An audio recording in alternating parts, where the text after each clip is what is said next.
शुक्लाम्बरधरं विष्णुं शशिवर्णं चतुर्भुजं प्रसन्नवदनं ध्यायेत् सर्वविघ्नोपशान्तये। अगजाननपद्मार्कं गजाननमहर्निशम् अनेकदं तं भक्तानां एकदन्तमुपास्महे। गुरुब्रह्मा गुरुर्विष्णुः गुरुदेवो महेश्वरः गुरुसाक्षात् परब्रह्मा तस्मै श्रीगुरवे नमः। गुरुमध्ये स्थितं विश्वं विश्वमध्ये स्थितो गुरुः गुरुर्विश्वं न चान्योऽस्ति तस्मै श्रीगुरवे नमः। अनन्तार्यतनूजातं सायिनाथसमप्रभं भरद्वाजमहं वन्दे सर्वशिष्यफलप्रदम्। ॐ श्रीमात्रे नमः। संक्षेपरामायणं बालकाण्ड प्रथमसर्ग। तपस्वाध्यायनिरतं तपस्वी वाग्विदाम्बरं नारदं परिपप्रच्छ वाल्मीकिर्मुनिपुङ्गवं। कोऽन्वस्मिन् साम्प्रतं लोके गुणवान् कश्च वीर्यवान् धर्मज्ञश्च कृतज्ञश्च सत्यवाक्यो दृढव्रतः चारित्रेण च को युक्तः सर्वभूतेषु को हितः। विद्वान् कः समर्थश्च कश्चैकप्रियदर्शनः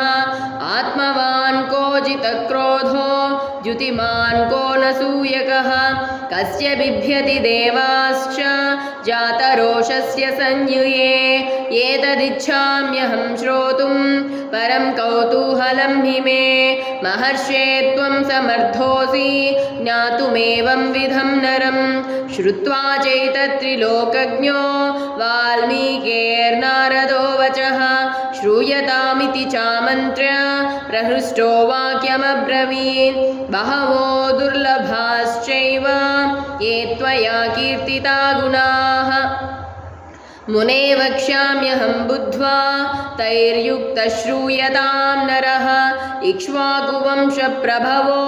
रामो नाम जनैः श्रुतः नियतात्मा महावीर्यो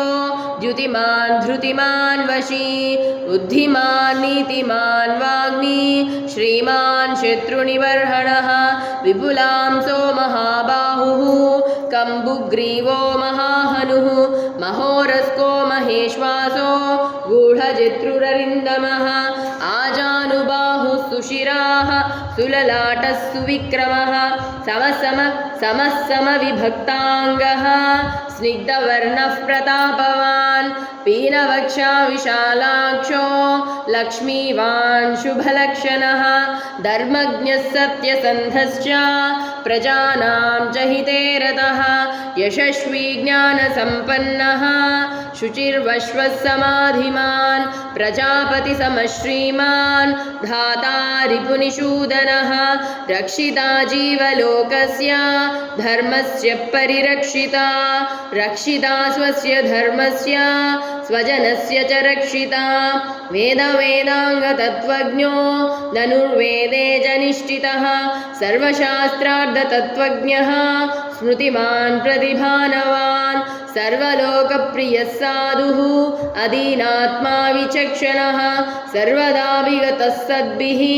समुद्र इव सिन्धुभिः आर्यः सर्वसमश्चैव सदैकप्रियदर्शनः स च सर्वगुणोपेतः कौसल्यानन्दवर्धनः। समुद्रैव गाम्भीर्ये धैर्येण हिमवानिव विष्णुना सदृशो वीर्ये सोमवत्प्रियदर्शनः। कालाग्निसदृशः क्रोधे क्षमया पृथिवी समः धनदेन समस्त्यागे सत्ये धर्म इवापरः।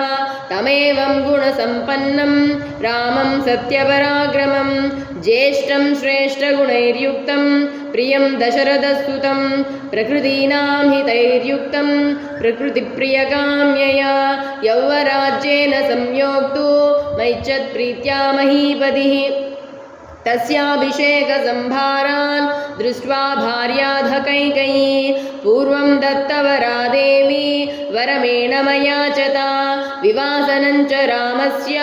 भरतस्याभिषेचनं ससत्यवचनाद् राजा धर्मपाशेन संयतः विवासयामास सुतं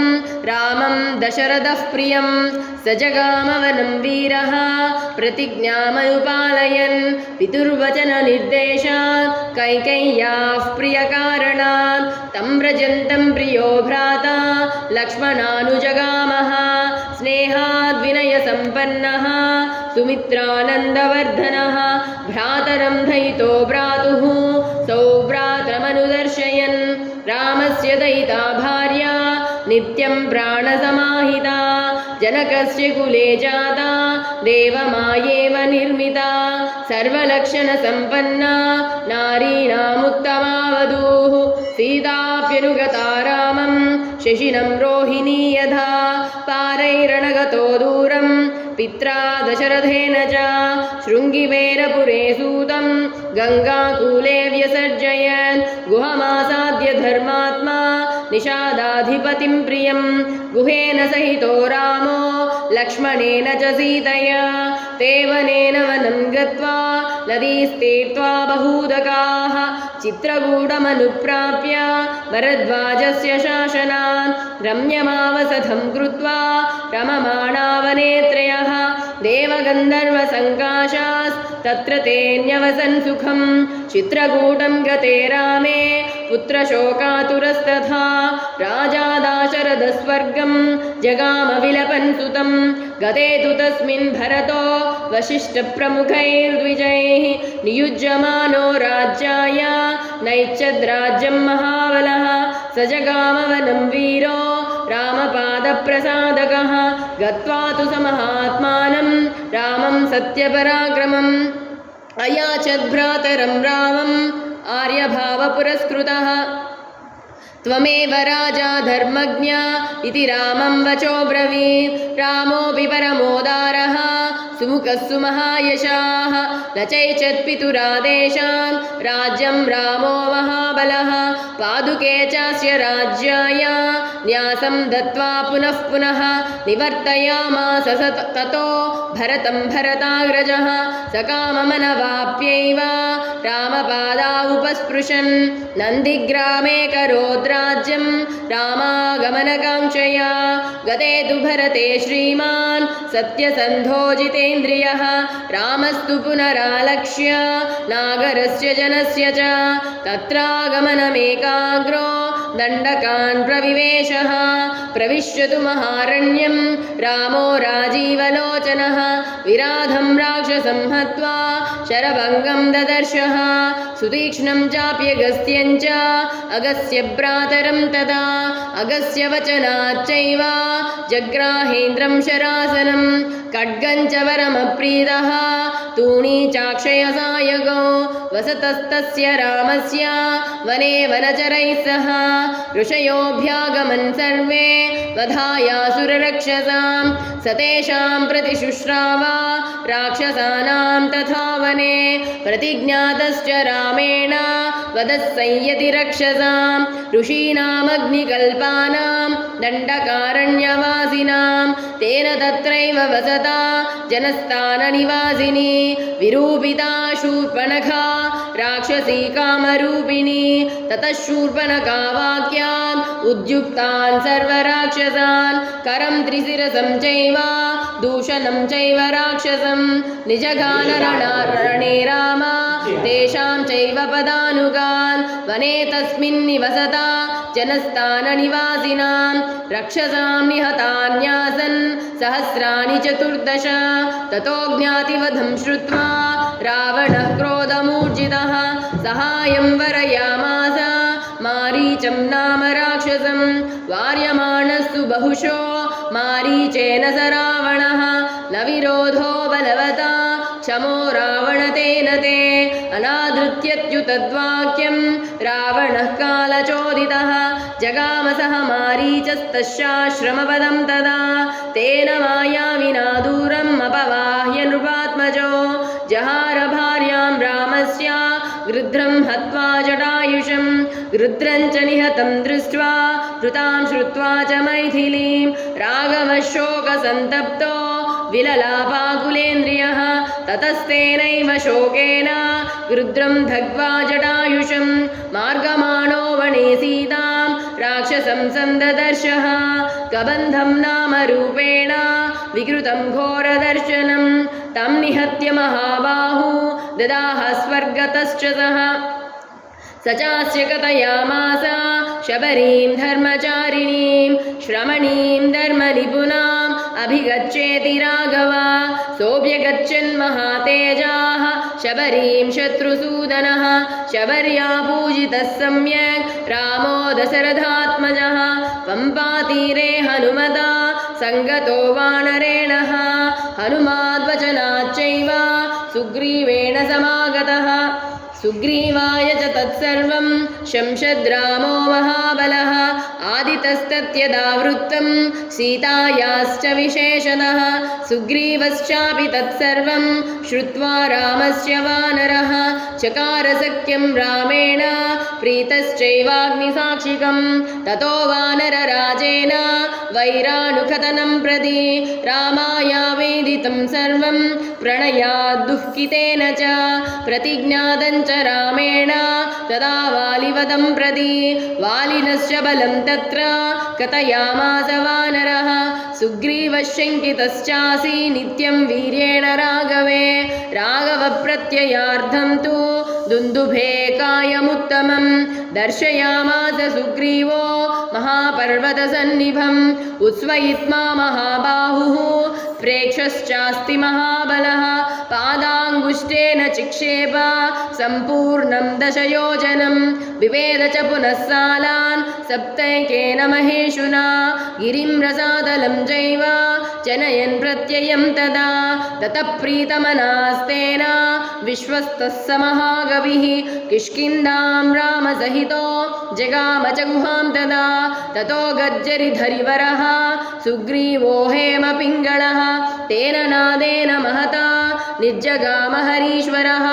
अनुमान्य तदातारां सुग्रीवेण समागतः निजगान च तत्रैनं शरेणैकेन राघवः ततः सुग्रीववचनात् दत्त्वा वालिनमाहवे सुग्रीवमेव तद्राज्ये राघवः प्रत्यपादयत् स च सर्वान् समानीय वानरान् वानरर्षभः दिशः प्रस्थापयामास दिदृक्षुर्जनकात्मजां ततो रुद्रस्य वचनात् सम्पातेरनुमान् बली शतयोजनविस्तीर्णम् उप्लुवे लवणार्णवम् तत्र लङ्कां समासाद्य पुरीं रावणपालितां ददर्श शीतां ध्यायन्तीम् अशोकवनिकां गतां निवेदयित्वाभिज्ञानं प्रवृत्तिं विनिवेद्य च समाश्वास्य च वैदेहीम् अर्दयामास तोरणम् पञ्चसेनाग्रगान् हत्वा सप्तमन्त्रिसुतानपि शूरमक्षं च निष्पिष्य ग्रहणं समुपागमत् अस्त्रेणोन्मुक्तमात्मानं ज्ञात्वा पैतात् महाद्वरात् मर्शयन् राक्षसान् वीरो यन्त्रिणस्तान्यदृच्छया ततो गत्वा पुरीं लङ्कां ऋते सीतां च मैथिलीं रामाय प्रियमाख्यातुं पुनरायान् महाकविः सोऽभिगम्य महात्मानं कृत्वा रामं प्रदक्षिणं यवेदयदमेयात्मा दृष्टासीदेति तत्त्वतः ततः सुग्रीवसहितो गत्वा तीरं महोदधेः समुद्रं क्षोभयामास शरैरादित्यसन्निभैः दर्शयामास चात्मानं समुद्रस्सरितां पतिः समुद्रवचनाच्चैव नलं सेतुमकारयत् तेन गत्वा पुरीं लङ्कां हत्वा रावणमाहवे रामः सीतामनुप्राप्य परां व्रीडामुपागमत् तामुवाच ततो रामः परुषं जनसंसदि अमृष्यमाना सा सीता विवेशज्वलनं सति ततोऽग्निवचनात् सीतां ज्ञात्वा विगतकल्मषां बभौ रामः सम्प्रहृष्टः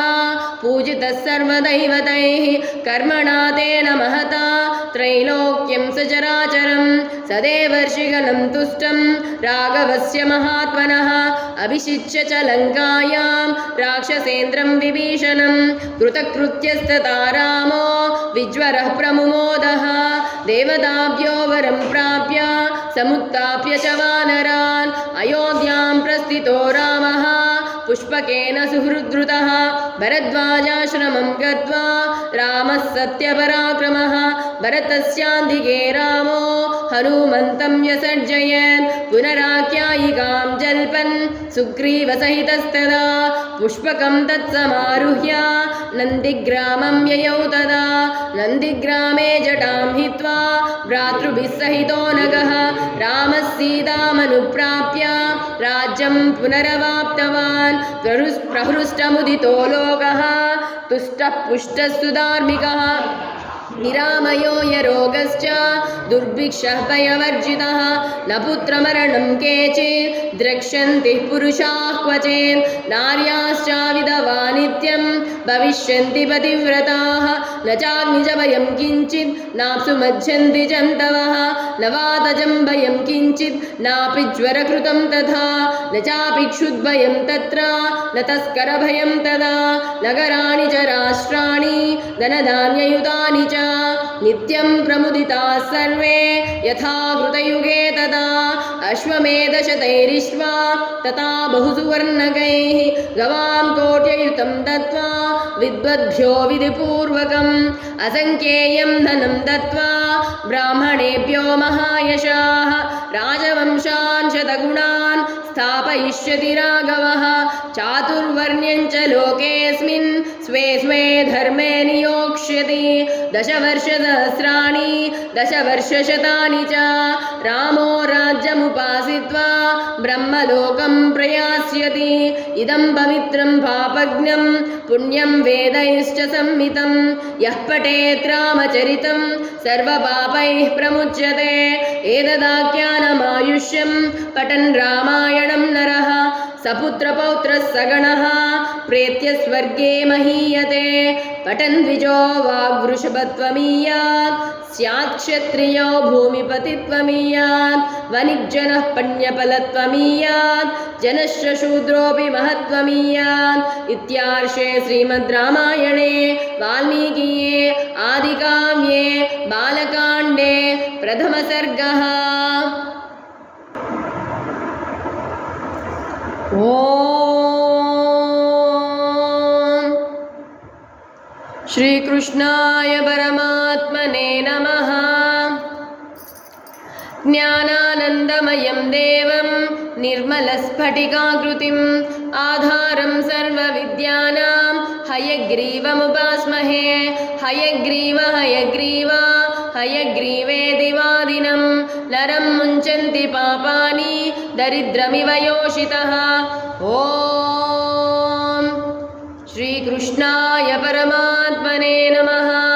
अतः ध्यानम्। ॐ पार्थाय प्रतिबोधितां भगवता नारायणेन स्वयं व्यासेन ग्रथितां पुराणमुनिना मध्ये महाभारतम् अद्वैतामृतवर्षिणीं भगवतीम् अष्टादशाध्यायिनीम् अम्ब त्वामनुसन्दधामि भगवद्गीते भवद्वेषिणीं। नमोऽस्तु ते व्यासविशालबुद्धे पुल्लारविन्दायतपत्रनेत्र येन त्वया भारततैलपूर्णः प्रज्वालितो ज्ञानमयः प्रदीपः। प्रपन्नपारिजाताय स्तोत्रवेत्रैकपाणये ज्ञानमुद्राय कृष्णाय गीतामृतदुहे नमः। वसुदेवसुतं देवं कंसचाणूरमर्दनं देवकी परमानन्दं कृष्णं वन्दे जगद्गुरुं। भीष्मद्रोणतटा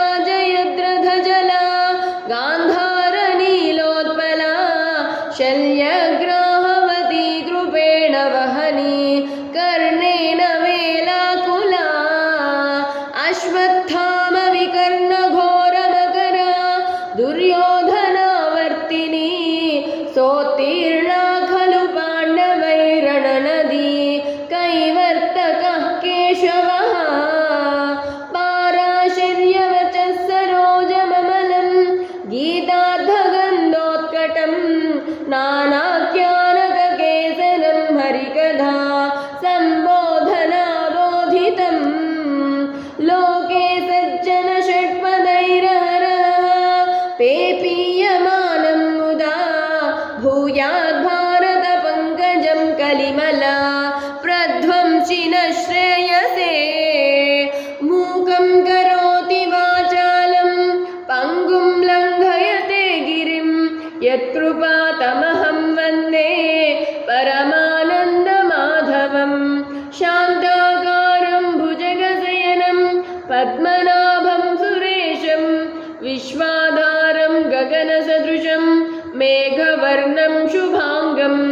लक्ष्मीकान्तं कमलनयनं योगिहृद्यानगम्यं वन्दे विष्णुं भवभयहरं सर्वलोकैकनाथं यं ब्रह्मवरुणेन्द्ररुद्रमरुतः स्तुन्वन्ति दिव्यैस्तवैः वेदैः साङ्गपदक्रमोपनिषदैः गायन्ति यं सामगाः ध्यानावस्थिततद्गतेन मनसा पश्यन्ति यं योगिनः यस्यान्तं न विदुःसुरासुरगणाः देवाय तस्मै नमः नारायणं नमस्कृत्य नरं चैव नरोत्तमं देवीं सरस्वतीं व्यासं ततो जयमुदीरयेत् सच्चिदानन्दरूपाय कृष्णाय क्लिष्टकारिणे नमो वेदान्तवेद्याय गुरवे बुद्धिसाक्षिणे सर्वोपनिषदो गावः दोग्धा गोपालनन्दनः पार्थो वत्स सुधीर्भोक्ता दुग्धं गीतामृतं महत् गीताशास्त्रमिदं पुण्यं यः पठेत् प्रयतः पुमान् विष्णोः पदमवाप्नोति भयशोकादिवर्जितः एकं शास्त्रं देवकीपुत्रगीतम् एको देवो देवकीपुत्र एव एको मन्त्रस्तस्य नामानि यानि कर्माप्येकं तस्य देवस्य सेवा। ॐ श्रीकृष्णाय परमात्मने नमः। श्रीमद्भगवद्गीता अतः द्वादशोऽध्यायः भक्तियोगः। अर्जुन उवाच एवं सततयुक्ता ये भक्ताः स्वां पर्युपासते ये चाप्यक्षरमव्यक्तं तेषां के योगवित्तमाः। श्रीभगवानुवाच मय्यावेश्य मनो ये मां नित्ययुक्ता उपासते श्रद्धया परयोपेताः ते मे युक्ततमा मताः। ये त्वक्षरमनिर्देश्यम् अव्यक्तं पर्युपासते सर्वत्र गमचिन्त्यं च कूटस्थमचलं ध्रुवं सन्नियम्येन्द्रियग्रामं सर्वत्र समबुद्धयः ते प्राप्नुवन्ति मामेव सर्वभूतहिते रताः। क्लेशोऽधिकतरस्तेषाम् अव्यक्तासक्तचेतसाम् अव्यक्ता हि गतिर्दुःखम् देहवद्भिरवाप्यते। ये तु सर्वाणि कर्माणि मयि सन्न्यस्य मत्पराः अनन्येनैव योगेन मां ध्यायन्त उपासते तेषामहं समुद्धर्ता मृत्युसंसारसागरात् भवामि न चिरात् पार्थ मय्यावेशितचेतसाम्। मय्येव मन आधत्स्व मयि बुद्धिं निवेशय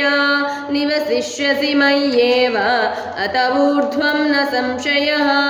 अथ चित्तं समाधातुं न शक्नोषि मयि स्थिरम् अभ्यासयोगेन ततः मामिच्छा प्राप्तुं धनञ्जय अभ्यासेऽप्यसमर्थोऽसि मत्कर्म परमो भव मदर्थमपि कर्माणि कुर्वन् सिद्धिमवाप्स्यसि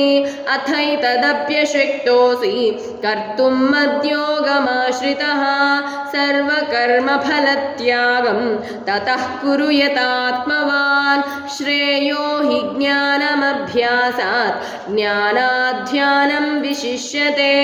ध्यानात् कर्मफलत्यागः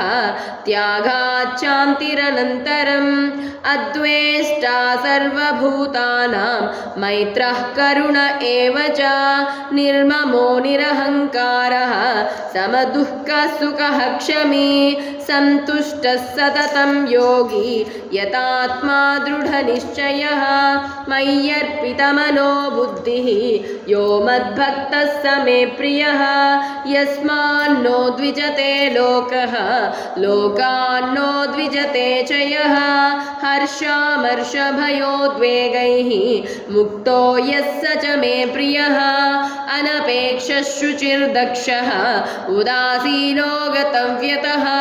सर्वारम्भपरित्यागी यो मद्भक्तः स मे प्रियः यो न हृष्यति न द्वेष्टि न शोचति न काङ्क्षति शुभाशुभपरित्यागी भक्तिमान् यः स मे प्रियः समश्चित्रो च मित्रे च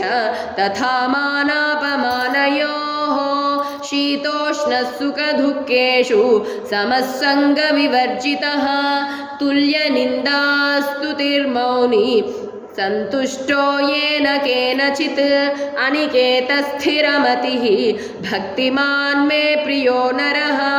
ये तु धर्म्यामृतमिदं यथोक्तं पर्युपासते श्रद्धाना मत्परमाः भक्तास्तेतीव मे प्रियाः ॐ तत्सदिति श्रीमद्भगवद्गीतासु उपनिषत्सु ब्रह्मविद्यायां योगशास्त्रे श्रीकृष्णार्जुनसंवादे भक्तियोगो नाम 12ोऽध्यायः। ॐ श्रीकृष्णाय परमात्मने नमः। अतः प्रथमोऽध्यायः अर्जुनविषादयोगः। धृतराष्ट्र उवाच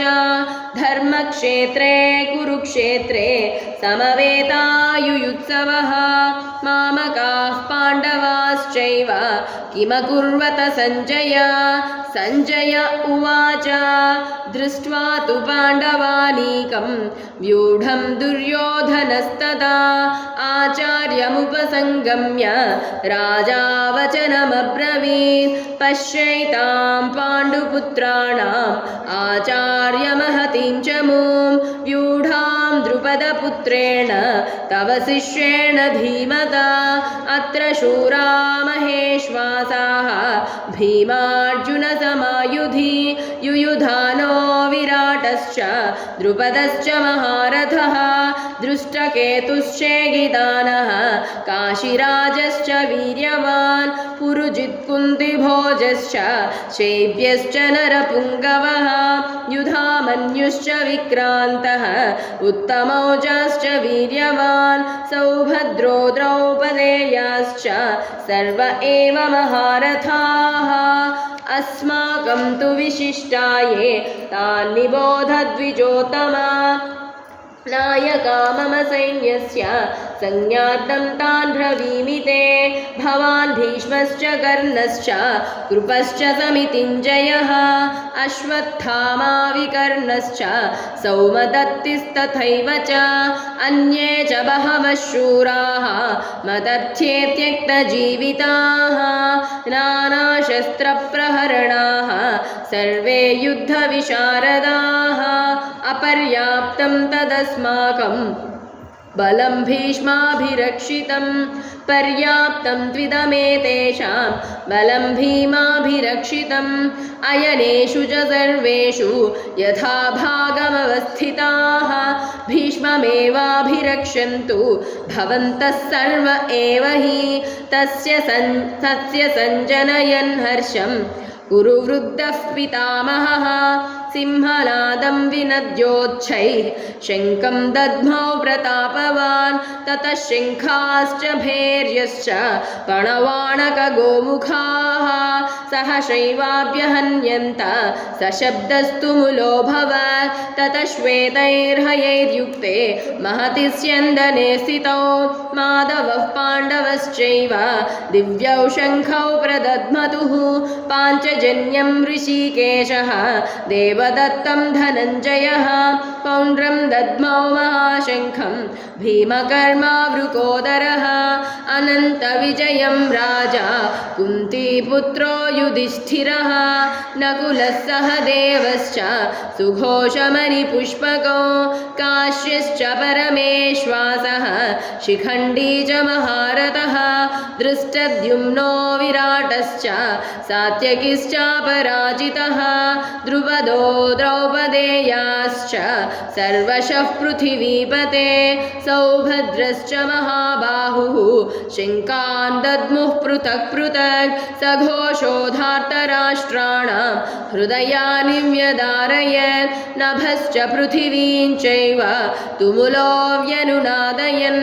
अतः व्यवस्थितान् दृष्ट्वा धार्तराष्ट्रान् कपिध्वजः प्रवृत्ते शस्त्रसम्पाते धनुरुद्यम्य पाण्डवः ऋषिकेशं तदा वाक्यम् इदमाह महीपते अर्जुन उवाच सेनयोरुभयोर्मध्ये रथं स्थापयमेच्युता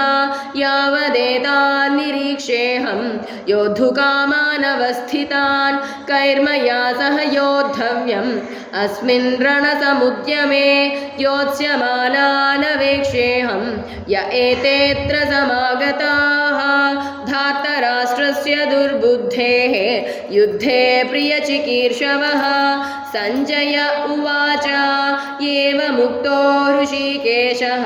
गुडाकेशेन भारत सेनयोरुभयोर्मध्ये स्थापयित्वा रथोत्तमं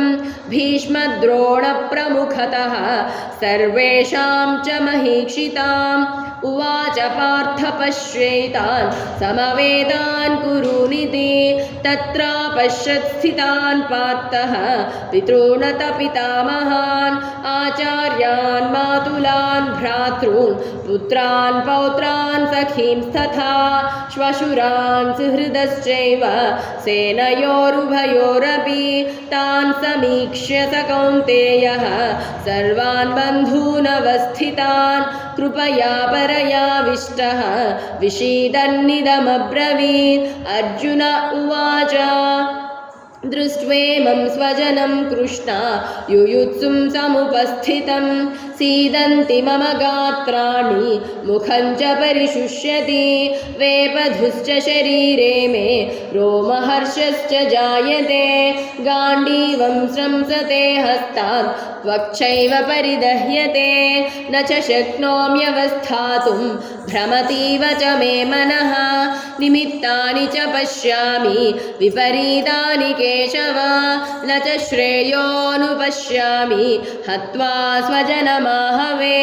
न काङ्क्षे विजयं कृष्ण न च राज्यं सुखानि च किन्नो राज्येन गोविन्द किं भोगैर्जीवितेन वा येषामर्थे काङ्क्षितं नः राज्यं भोगा सुखानि च त इमेव स्थिता युद्धे प्राणां त्यक्त्वा धनानि च आचार्याः पितरः पुत्राः तथैव च पितामहाः मातुला श्वशुराः पौत्राः श्यालासम्बन्धिनस्तथा एतान् हन्तुमिच्छामि घ्नतोऽपि मधुसूदन अपि त्रैलोक्यराज्यस्य हेतो किन्न मही कृते निहत्य धार्तराष्ट्राण्णः का प्रीतिः स्याज्जनार्दन पापमेवाश्रयेदस्मान् हत्वैतानाततायिनः तस्मान्नर्ह वयं हन्तुं दार्तराष्ट्रान् स्वबान्धवान् स्वजनं हि कथं हत्वा सुखिनः स्याम माधव यद्यप्येतेन पश्यन्ति लोभोपहत चेतसः कुलक्षयकृतं दोषं मित्रद्रोहे च पातकं कथं न ज्ञेयमस्माभिः पापादस्मान्निवर्तितुं कुलक्षयकृतं दोषं प्रपश्यद्भिर्जनार्दन कुलक्षये प्रणश्यन्ति कुलधर्माः सनातनाः धर्मे नष्टे कुलं कृत्स्नम् अधर्मोऽभिभवत्युता अधर्माभिभवात् कृष्ण प्रदुष्यन्ति कुलस्त्रियः स्त्रीषु दुष्टासु वार्ष्णेय जायते वर्णसङ्करः सङ्करो नरकायैव कुलज्ञानां कुलस्य च पतन्ति पितरो ह्येषां लुप्तपिण्डोदकक्रियाः दोषैरेतैः कुलज्ञानां वर्णसङ्करकारकैः उत्साद्यन्ते जातिधर्माः कुलधर्माश्च शाश्वताः उत्सन्नकुलधर्माणां मनुष्याणां जनार्दन नरके नियतं वासः भवतीत्यनुशुश्रुमा अहो बत महत्पापं कर्तुं व्यवसितामयं यद्राज्यसुखलोभेन हन्तुं स्वजनमुद्यताः यदि मामप्रतीकारम् अशस्त्रं शस्त्रपाणयः धार्तराष्ट्रारणे हन्युः तन्मे क्षेमतरं भवेत् सञ्जय उवाच एवमुक्त्वार्जुनः सङ्ख्ये रथोपस्थ उपाविशत् विसृज्य सशरं चापं शोकसंविघ्नमानसः ॐ तत्सदिति श्रीमद्भगवद्गीतासु उपनिषत्सु ब्रह्मविद्यायां योगशास्त्रे श्रीकृष्णार्जुनसंवादे अर्जुनविषादयोगो नाम प्रथमोऽध्यायः। ॐ श्रीकृष्णाय परमात्मने नमः। अथ द्वितीयोऽध्यायः सांख्ययोगः। सञ्जय उवाच तं तथा कृपयाविष्टम् अश्रुपूर्णाकुलेक्षणं विषीदन्तमिदं वाक्यम् उवाच मधुसूदनः। श्रीभगवानुवाच कुतस्त्वाकश्मलमिदं विषमे समुपस्थितम् अनार्यजुष्टमस्वर्ग्यम् अकीर्तिकरमर्जुन क्लैब्यं मास्मगमः पार्थ नैतत्त्वय्युपपद्यते क्षुद्रं हृदय दौर्बल्यं त्यक्तोत्तिष्ठ परन्तप। अर्जुन उवाच कथं भीष्ममहं सङ्ख्ये द्रोणं च मधुसूदन इषुभिः प्रतियोत्स्यामि पूजार्हा वरिसूदन गुरुन् हत्वा हि महानुभावान् श्रेयो भोक्तुं भैक्षमपीह लोके हत्वार्थकामांस्तु गुरूनिहैव भुञ्जीय भोगान् रुधिरप्रदिग्धान् न चैतद्विद्मः कतरन्नो गरीयः यद्वा जयेम यदि वा नो जयेयुः यानेव हत्वा न जिजीविषामः तेव स्थिताः प्रमुखे धार्तराष्ट्राः कार्पण्यदोषोपहतः स्वभावः पृच्छामि त्वां धर्मसम्मूढचेताः यच्छ्रेयस्यान्निश्चितं ब्रूहि तन्मे शिष्यस्तेऽहं शाधिमां त्वां प्रपन्नं न हि प्रपश्यामि ममापनुद्यात् यच्छोकमुच्चोषणमिन्द्रियाणाम् अवाप्य भूमावसपत्नमृद्धं राज्यं सुराणामपि चाधिपत्यं। सञ्जय उवाच एवमुक्त्वा ऋषिकेशं गुडाकेशः परन्तपः तयोत्स्य इति गोविन्दम् उक्त्वा तूष्णीं बभूवः। तमुवाच ऋषिकेशः प्रहसन्निव भारत सेनयोरुभयोर्मध्ये विषीदन्तमिदं वचः। श्रीभगवानुवाच अशोच्यानन्वशोचस्त्वं प्रज्ञावादांश्च भाषसे गतासून गतासूंश्च नानुशोचन्ति पण्डिताः न त्वेवाहं जातु नासं न त्वं नेमे जनाधिपाः न चैव न भविष्यामः सर्वे वयमतः परं देहिनोऽस्मिन् यथा देहे कौमारं यौवनं जरा तथा देहान्तरप्राप्तिः धीरस्तत्र न मुह्यति मात्रा स्पर्शास्तु कौन्तेय शीतोष्णसुखदुःखदाः आगमापायिनो नित्याः तां स्थितिक्षस्व भारत यं हि न व्यथयन्त्येते पुरुषं पुरुषर्षभा समदुःखसुखं धीरं सोऽमृतत्वाय कल्पते नासतो विद्यते भावः नाभावो विद्यते सतः उभयोरपि दृष्टोऽन्तः त्वनयोस्तत्त्वदर्शिभिः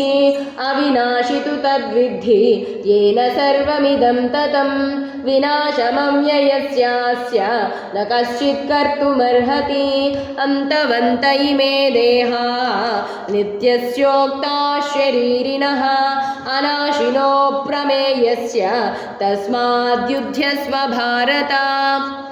य एनं वेत्ति हन्तारं यश्चैनं मन्यते हतम् उभौ तौ न विजानीतः नायं हन्ति न हन्यते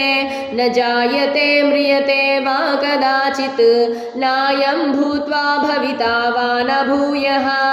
अजो नित्यः शाश्वतोऽयं पुराणः न हन्यते हन्यमाने शरीरे वेदा विनाशिनं नित्यं य एनमजमव्ययं कथं स पुरुषः पार्थ कं घातयति हन्तिकं वासांसि जीर्णानि यथा विहाय नवानि गृह्णाति नरोपराणि तथा शरीराणि विहाय जीर्णानि अन्यानि संयाति नवानि देहि नैनं छिन्दन्ति शस्त्राणि नैनं दहति पावकः न चैनं क्लेदयन्त्यापः न शोषयति मारुतः अच्छेद्योऽयमदाह्योऽयम् अक्लेद्यो शोष एव च नित्यः सर्वगतस्थाणुः अचलोऽयं सनातनः अव्यक्तोऽयमचिन्त्योऽयम् अविकार्योऽयमुच्यते तस्मादेवं विदित्वैनं नानुशोचितुमर्हसि अथ चैनं नित्यजातं नित्यं वा मन्यसे मृतं तथापि त्वं महाबाहो नैवं शोचितुमर्हसि जातस्य हि ध्रुवो मृत्युः ध्रुवं जन्म मृतस्य च तस्मादपरिहार्येऽर्थे न त्वं शोचितुमर्हसि अव्यक्तादीनि भूतानि व्यक्तमध्यानि भारत अव्यक्तनिधनान्येव तत्र का परिदेवना आश्चर्यवत् पश्यति कश्चिदेनम् आश्चर्यवद्वदति तथैव चान्यः आश्चर्यवच्चैनमन्यः शृणोति श्रुत्वाप्येनं वेद न चैव कश्चित् देही नित्यमवध्योऽयं देहे सर्वस्य भारत तस्मात् सर्वाणि भूतानि न त्वं शोचितुमर्हसि स्वधर्ममपि चावेक्ष्य न विकम्पितुमर्हसि धर्म्याद्धियुद्धात् श्रेयोऽन्यत् क्षत्रियस्य न विद्यते यदृच्छया चोपपन्नं स्वर्गद्वारमपावृतं सुखिनः क्षत्रियाः पार्थ लभन्ते युद्धमीदृशम् अथ चेत्त्वमिमं धर्म्यं सङ्ग्रामं न करिष्यसि ततः स्वधर्मं कीर्तिं च हित्वा पापमवाप्स्यसि अकीर्तिं चापि भूतानि कथयिष्यन्ति ते व्ययाम् सम्भावितस्य च कीर्तिः मरणादतिरिच्यते भयाद्रणादुपरतं मंस्यन्ते त्वां महारथाः येषाञ्च त्वं बहुमतः भूत्वा यास्यसि लाघवम् अवाच्य वादांश्च बहून् वदिष्यन्ति तवाहिताः निन्दन्तस्तव सामर्थ्यं ततो दुःखतरं नु किं हतो वा प्राप्स्यसि स्वर्गं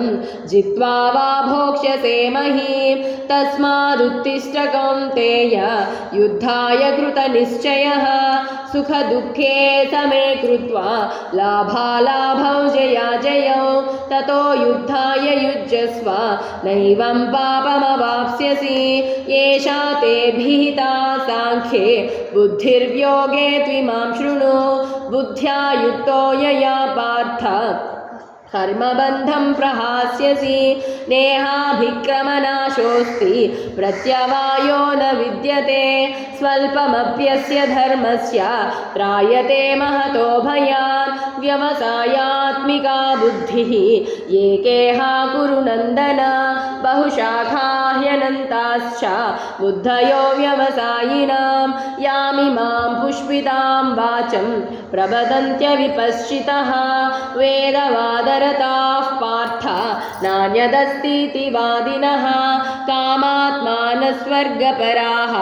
जन्मकर्मफलप्रदां क्रियाविशेषबहुलां भोगैश्वर्यगतिं प्रति भोगैश्वर्यप्रसक्तानां तयापहृतचेतसां व्यवसायात्मिका बुद्धिः समाधौ न विधीयते त्रैगुण्यविषया वेदाः निस्त्रैगुण्यो भवार्जुन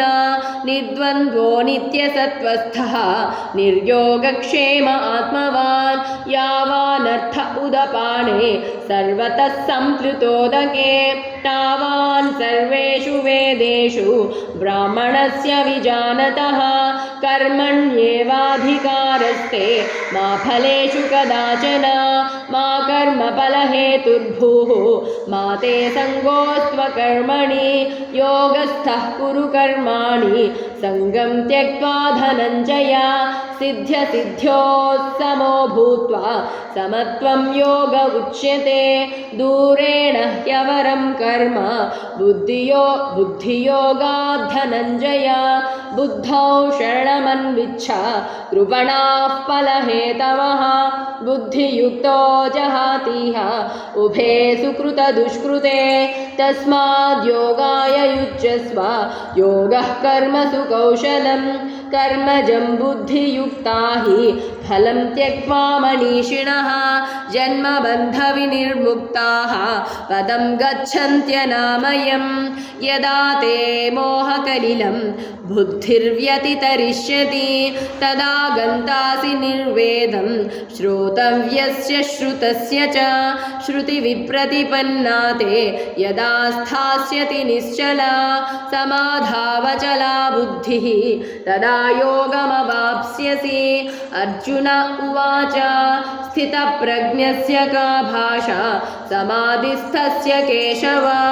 स्थितधीः किं प्रभाषेत किमासीत व्रजेत किं श्रीभगवानुवाच प्रजहाति यदा कामान् सर्वान् पार्थमनोगतान् आत्मन्येवात्मना तुष्टः स्थितप्रज्ञस्तदोच्यते दुःखेष्वनुद्विग्नमनाः सुखेषु विगतस्पृहः वीतरागभयक्रोधः स्थितधीर्मुनिरुच्यते यः सर्वत्रानभिस्नेहः तत्तत्प्राप्य शुभाशुभं नाभिनन्दति न द्वेष्टि तस्य प्रज्ञा प्रतिष्ठिता यदा संहरते चायं कूर्मोऽङ्गानीव सर्वशः इन्द्रियाणीन्द्रियार्थेभ्यः तस्य प्रज्ञा प्रतिष्ठिता विषया विनिवर्तन्ते निराहारस्य देहिनः रसवर्ज्यं रसोऽप्यस्य परं दृष्ट्वा निवर्तते यततो ह्यपि कौन्तेय पुरुषस्य विपश्चितः इन्द्रियाणि प्रमाधीनि हरन्ति प्रसभं मनः तानि सर्वाणि संयम्य युक्त आसीत मत्परः वशे हि यस्येन्द्रियाणि तस्य प्रज्ञा प्रतिष्ठिता ध्यायतो विषयान् पुंसः सङ्गस्तेषूपजायते सङ्गात् सञ्जायते कामः कामात् क्रोधोऽभिजायते क्रोधात् भवति सम्मोहः सम्मोहात् स्मृतिविभ्रमः स्मृतिभ्रंशात् बुद्धिनाशः बुद्धिनाशात् प्रणश्यति रागद्वेषवियुक्तैस्तु विषयानिन्द्रियैश्चरन् आत्मवश्वैर्विधेयात्मा प्रसादमधिगच्छति रागद्वेषवियुक्तैस्तु विषयानिन्द्रियैश्चरन् आत्मवश्वैर्विधेयात्मा प्रसादमधिगच्छति प्रसादे सर्वदुःखानां हानिरस्योपजायते प्रसन्नचेतसो ह्यासुः बुद्धिः पर्यवतिष्ठते नास्ति बुद्धिरयुक्तस्य न चायुक्तस्य भावना न चाभावयतः शान्तिः अशान्तस्य कुतः सुखम् इन्द्रियाणां हि चरतां यन्मनोनुविधीयते तदस्य हरति प्रज्ञां वायुर्नावमिमाम्भसि तस्माद्यस्य महाबाहो निगृहीतानि सर्वशः इन्द्रियाणीन्द्रियार्थेभ्यः तस्य प्रज्ञा प्रतिष्ठिता या निशा सर्वभूतानां तस्यां जागर्ति संयमी यस्यां जाग्रति भूतानि सा निशा पश्यतो मुनेः आपूर्यमाणमचलप्रतिष्ठं समुद्रमापः प्रविशन्ति यद्वत् तद्वत् कामायं प्रविशन्ति सर्वे स शान्तिमाप्नोति न कामगामी विहाय कामान्यः सर्वान् पुमांश्चरति निःस्पृहः निर्ममो निरहङ्कारः स शान्तिमधिगच्छति एषा ब्राह्मी स्थितिः पार्थ नैनां प्राप्य विमुह्यति स्थित्वा श्यामन्तकालेऽपि ब्रह्मनिर्वाणमृच्छति ॐ तत्सदिति श्रीमद्भगवद्गीतासु उपनिषत्सु ब्रह्मविद्यायां योगशास्त्रे श्रीकृष्णार्जुनसंवादे साङ्ख्ययोगो नाम द्वितीयोऽध्यायः।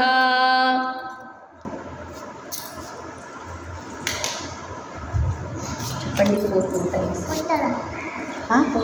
श्रीकृष्णाय परमात्मने नमः। ॐ श्रीकृष्णाय परमात्मने नमः। अथ चैनं नित्यजातं नित्यं वा मन्यसे मृतं नित्यं वा मन्यसे मृतं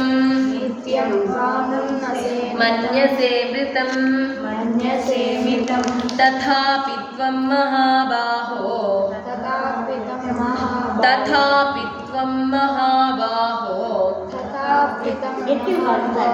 नैनं शोचितुमर्हसि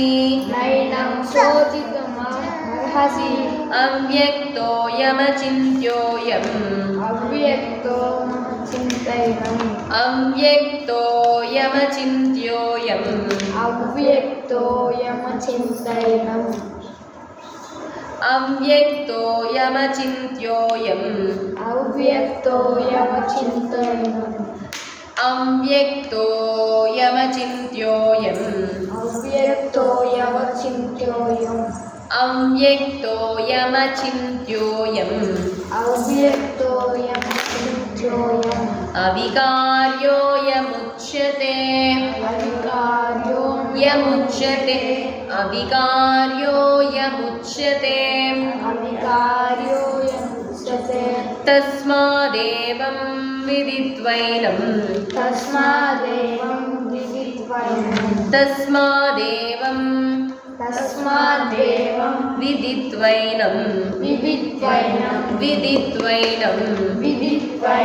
नानुशोचितुमर्हसि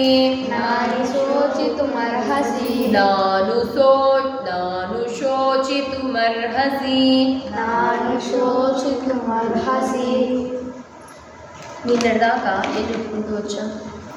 ఫస్ట్ చాప్టర్లో భక్తి యోగం, భక్తి యోగంలో చెప్పుకున్నాం. భక్తి అంటే ఏంది, ఎవరిది భక్తి, ఎవరు బెస్ట్ అని కన్సిడర్ చేయబడతారు? నిరాకార స్వరూపాన్ని పూజించే వాళ్ళ లేదా సాకార రూపాన్ని? సాకార రూపం అంటే ఒక ఫామ్తో, ఒక షేప్తో ఉండే, ఆకారం ఉండే, ఆ ఆకారంతో ఉండడాన్ని సాకారం అంటుంది. ఇది బాబా రూపంతో ఉన్నారు కాబట్టి ఆయన సాకార రూపం. నిరాకారం, అంతటా దేవుడు ఉన్నాడు అంటున్నాం. ఆత్మ మన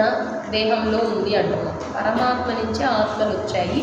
ఈ ఆత్మలంతా సృష్టి అంతా ఉంది అని చెప్పని అంటున్నారు. అలా కూడా కొద్దిమంది పూజిస్తూ ఉంటారు. దాన్ని ఏమంటారు? నిరాకార ప్రార్థన. సాకార ప్రార్థన ఒకటి ఉంటే నిరాకార ప్రార్థన. అందరము సాకార రూపాన్ని చేస్తాం, ఎందుకంటే మనం